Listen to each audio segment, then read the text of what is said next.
Hi everyone, and welcome to a presentation on the difference between management and leadership, particularly with finance people. Obviously, this topic is quite, similar across all different departments, but this talk I'm specifically focusing on finance leadership roles. So if that's you, then stick around, and hopefully by the end you'll have a good understanding of the difference. So just a quick introduction. My name's Alicia. I've been working in the fast growth startup world here in London for about 15 years. I'm quite lucky to have had two successful exits with fast growth businesses, which is the ultimate goal of a founder. So the first one was a company called Love Film that Amazon purchased. I was working with them for 5 years with Love Film and then a couple of years with Amazon. And then the second one is a fintech company called Funding Circle.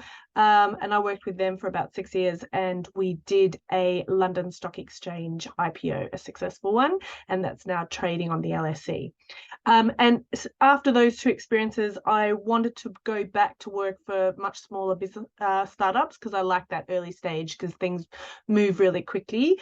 And so I'm doing a portfolio work now because businesses that small don't need a full-time CFO straight away. So I manage a portfolio of clients and help with them. And then I also train brand new or aspiring finance directors. So we're just going to go through what is leadership. I find comparing the two, management and leadership, quite interesting. It's a good way to understand the difference. We will go through a time to think, tips for finance leaders, and then any further learning that you could potentially do. So Indra did a really good quote that I thought I would copy here, and that is, leadership is hard to define and good leadership is even harder. But if you can get people to follow you to the end of the earth, then you are a great leader.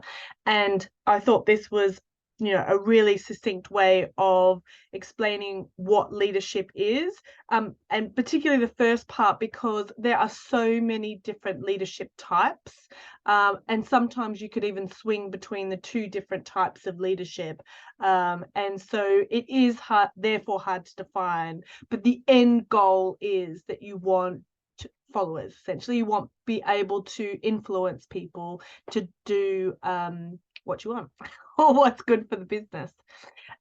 So across the board, not just with finance, there are kind of three specific characteristics or kind of features that I feel are important with leadership. So the first one is communication, and I think communication, this is probably one topic that I talk about quite a bit throughout the presentation, and that's because particularly if you're, say, a finance manager or financial controller, the communication is really inward. So it's a lot within the finance function, a little bit throughout the business, but not as much as it is, say, when you get to kind of a finance director, CFO role. So it's, you are communicating so much across the business, but also with third parties or external parties, with the board, investors. And this has obviously become even more important as well now that a lot of people are working remotely, that your communication skills really refresh, because it'll be more on messaging and VCs and emails rather than talking to people face to face in a meeting. And obviously, it goes without saying, communication skills also includes listening. So that's a big part of the role, not just dictating. And being strategic, so leaders absolutely need to think longer term, not just short term. So this is very critical with startups, because if you work in the startup world, you know that you could spend most of your time fighting fires and just thinking short term, thinking about tomorrow, or thinking about how you're going to get to the end of today.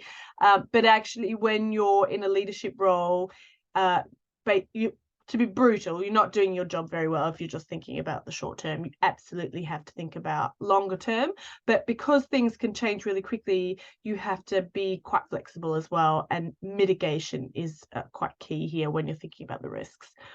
And then another key area is development. So not only are you grooming the team of people around you, but you're actually having to do a lot of self-development. So I feel that I probably do more self-development and self-learning now than what I did as a finance manager, which is quite interesting. But you basically, you can't really stop learning. So I found that the jump from a management role to a leadership role was much bigger than that jump from an unqualified to a qualified accountant. So I found that when you're trying to become a qualified accountant, you have a framework to work from. So whether that be CIMA, CPA, ICCA, chartered accountancy, whatever it is, you have a 2 to 3 year framework or plus that you have to work from, and then also you're required to have a mentor as well. So you really are getting a lot of influence, and there's a really good structure to get to a qualified accountant. But when you're going from a management role to a leadership role, there's no course that you can do. Well, there is now, but there isn't there isn't a framework that everybody goes through in order for you to learn that next step. And then also, if you're working for a smaller company, they don't have, which is what I'm focusing on, they don't have that learning and development HR department, large department that can help you with those leadership skills. I mean, sometimes they don't even have a HR department, let alone a learning and development department. So you don't have that framework or structure within the business. And also you're often reporting to a founder, and the founder is just spinning so many plates. They often they hardly have time to do their job, let alone spend time with you to groom you to that leadership role. So when I'm thinking about leadership and management, as I mentioned at the beginning, sometimes it's easier to understand that when you're looking at the difference between management and leadership. So Andy Dunn said that leadership is about inspiring people and management is about keeping the trains running on time. So it's quite a simple way of thinking about the difference between the two. So looking at it more specifically when I'm thinking about finance is when you're thinking about the approach, the way that you are in certain different roles, managements are very reactive. So thinking back to that, firefighting, thinking about things much more shorter term, and leaders are much more proactive. So perfect example is, say, if you're in a finance manager, financial controller role, management accounts is a big part of your role, and that is very reactive. You're looking backwards, thinking about all the things that has actually already happened in general. And then when you're in a leadership role, I think about the team that I had with Funding Circle. I had a very slick financial controlling team, and I would spend a little bit of time with them and just check everything and go through a few things. But actually I spent most of my time with the FP&A team, and that is very forward looking. So it's looking at the strategy, looking at the operations, thinking about the future. So it's a much more forward looking role.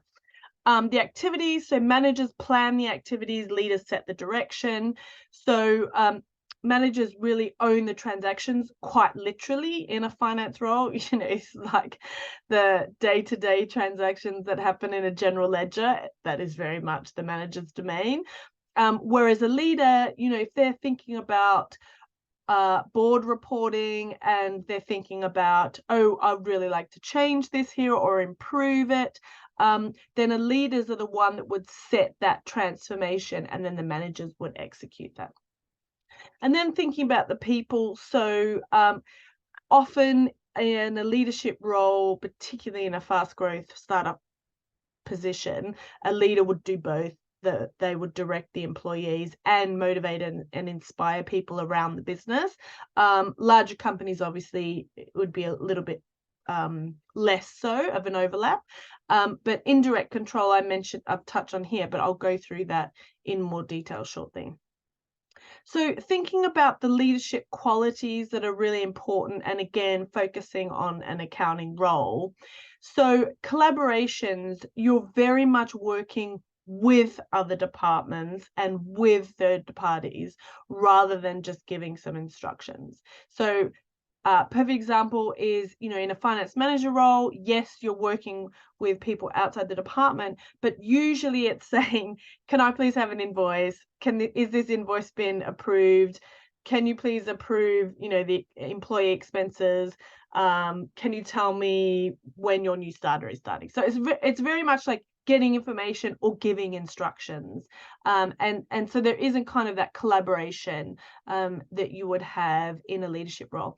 Whereas in a leadership role, again, I'll go back to that with that indirect control, but you really want to take people along for the ride. And if you're looking for, if you're doing a lot of change management, which is probably a lot of your role, is you don't want to be telling people to do all these changes because it'll fail, basically.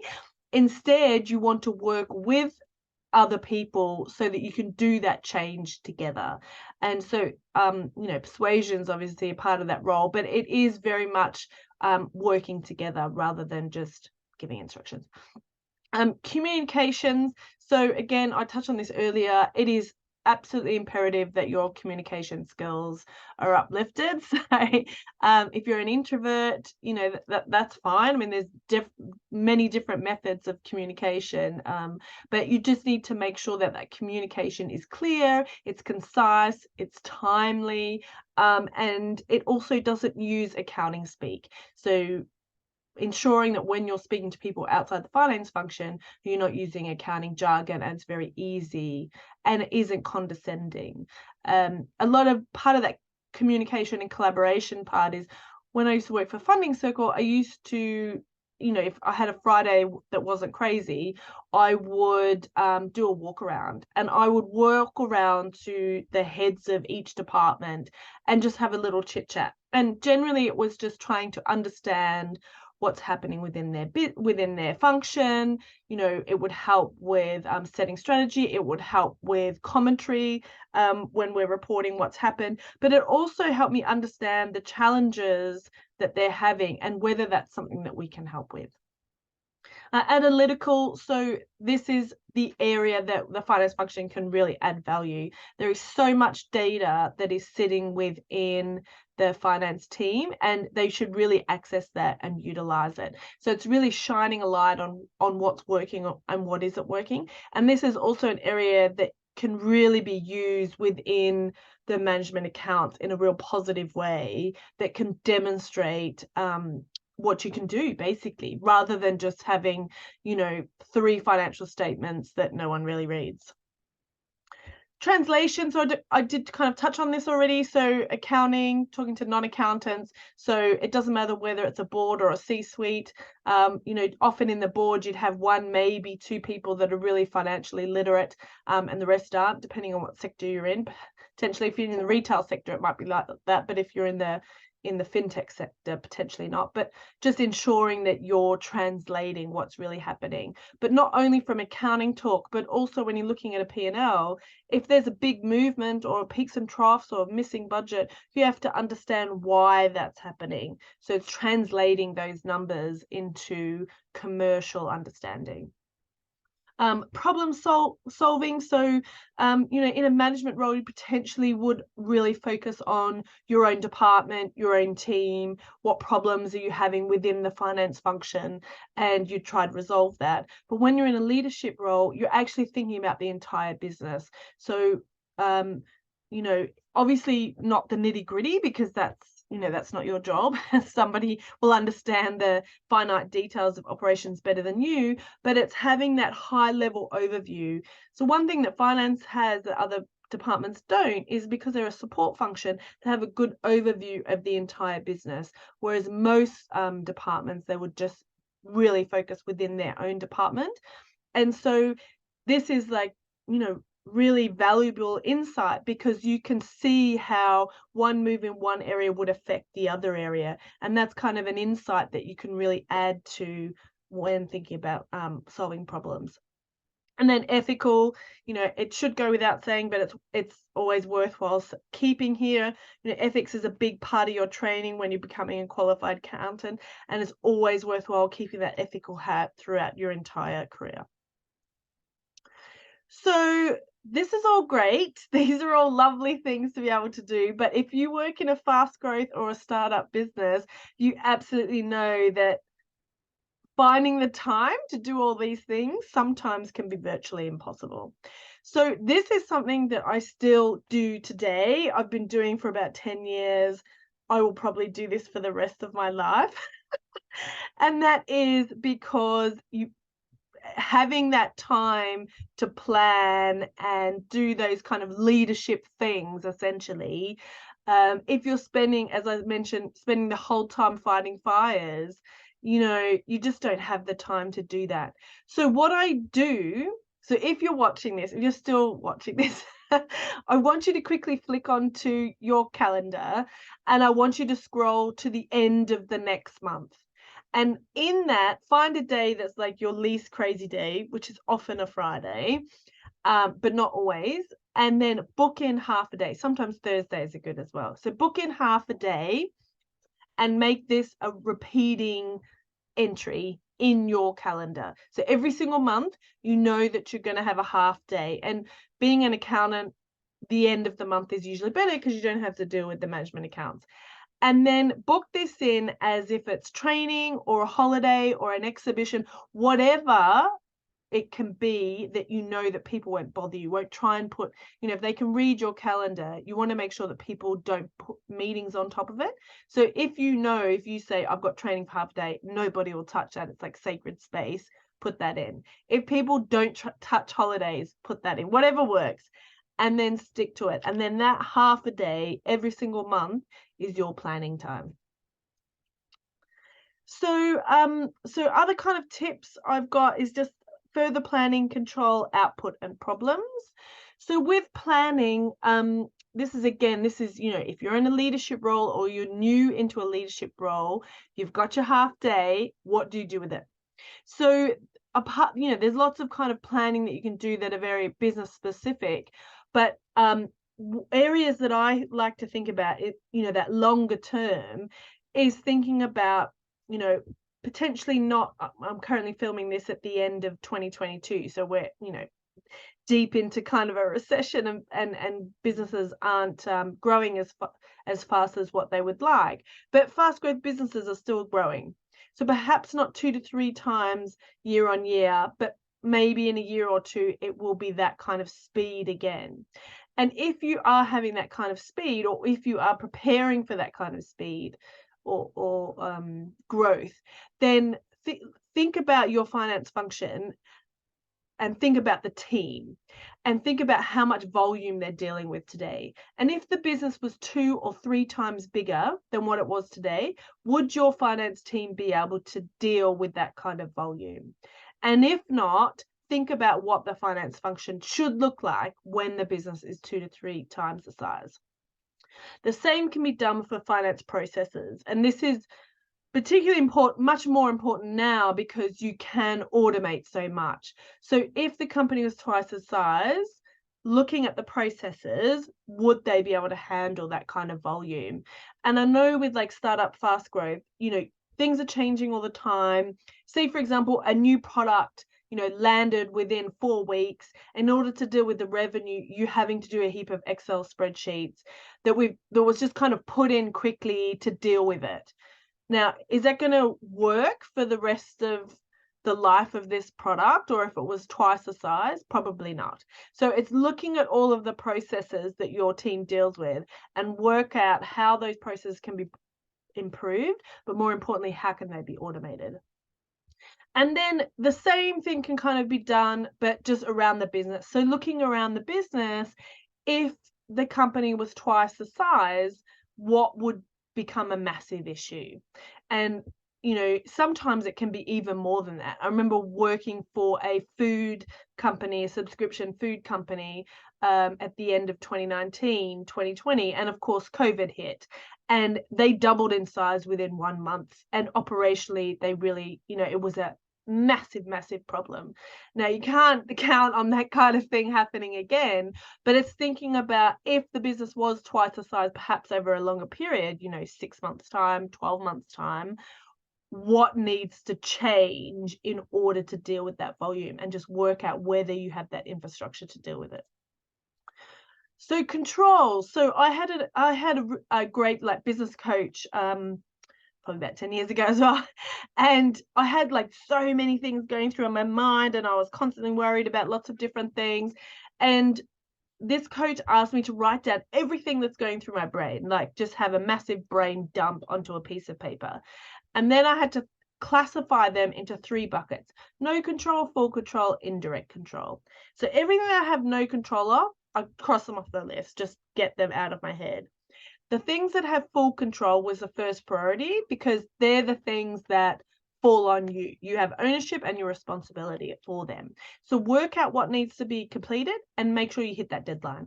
And ideally, it's your team that do that. But obviously, you have ownership of that. You're responsible for their output, or for the whole department's output. So make sure that that gets hit. But what you'll probably spend most of your time on is indirect control, and that is influencing people around the business and helping with change management. So any like new project or new strategy or new operational goal or the vision or things that you want to improve, or automating processes, in order to implement that change, you have to spend a lot of time talking about it and getting everybody on board before the implementation starts. And this is where this takes time, because dealing with people, not with machines.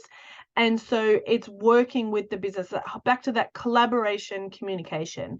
And as a leader, that's where you'll be spending most of your time. Output, I touched on, and this is absolutely 100% true for a leader. It's becoming more and more important for a manager, because people are remote working, it's much more flexible. People are talking about 4-day a week. And that is, it doesn't matter how hard you work, what you will be judged on is your output. So, I know that when you're kind of I know particularly a long time ago, 15 years ago, or longer actually, when I was in management role, it was very much like, make sure the desk by like before your boss gets in, and you leave like after your boss. And it's such an old school mentality now, but it still exists, particularly with larger organizations, but it absolutely still exists, of work hard, work hard, work hard, work hard, and you'll be recognized. It's probably also more of a female thing as well, because a lot of women feel that if they just work, one day they'll get recognized and appreciated. And unfortunately, that's just not how it works. What works is your output. So you will be judged on your performance, so what you deliver, and you won't be judged on how hard you work. So if you're a leader and you work ridiculously hard, but you miss every single deadline, or your output is rubbish, you're not going to be considered to be a good performer. On the flip side, if you do 6 hours a day, 4 days a week, and you hit every single deadline, and you provide everything that anybody could possibly need to a high quality, you're going to be brilliant. So it's just changing that mindset, that is output over working hours. And then problems. So it's trying to see those problems before they happen. So essentially trying to ensure that things don't become a fire. So in the finance sector, I always find the biggest fires start on the balance sheet. And so it's making sure that there's no skeletons on the balance sheet, and checking that relatively regularly. Again, reviewing processes, working out what's not working, any key risks there. And then the same thing, reviewing operations, and potentially reviewing all of your KPIs. KPIs are set quite early on, but they need refreshing on a regular basis. So making sure that you have the right KPIs, and that you're reviewing them regularly, and looking for trends, and looking for anything that's slightly going in that direction, and trying to stop it before it becomes a real problem. So just a few mistakes. So, now you kind of understand the finance leadership role a little bit better when comparing it to a management role. Some of the common mistakes I see when finance professionals are trying to do that jump from that management role to that leadership role is that they ignore the baseline, ignore the balance sheet, or ignore the fact that the revenue recognition policy isn't quite in place, or the accounts payable process is terrible and everyone around the business doesn't know what the hell's going on. So, it's the first thing I do whenever I get a new client is we do a due diligence. And it's because you cannot build off rubbish, basically. So you need to make sure your foundation is accurate. Mentioned a few times, just fighting fires all the time and just doing short term. It's so easy to do this. And this is probably the area that I struggled with when I went from that jump from a management role to a leadership role, is I'm very good at fighting fires. I'm very good at problem solving, which is probably why I like this industry. So it's very easy for me to get stuck in there and not think longer term. And so I had to learn how to do that, when I jumped into that leadership role. And the other big one is staying silent.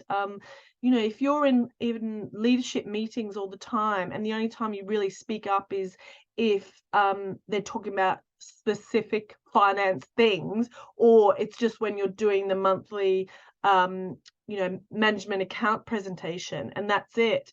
That's also a big mistake because, again, you really do have good insight. You do have that high level overview. You do see how everything interconnects. You do understand that if from a finance perspective, if something happens, is how it's going to affect the numbers. So make sure that you don't stay silent in meetings. And perhaps what I find is the most helpful, or maybe challenging for the other managers, is asking questions. Why are you doing it that way? Have you considered it doing this way? If you do it that way, does that mean it's going to be like this?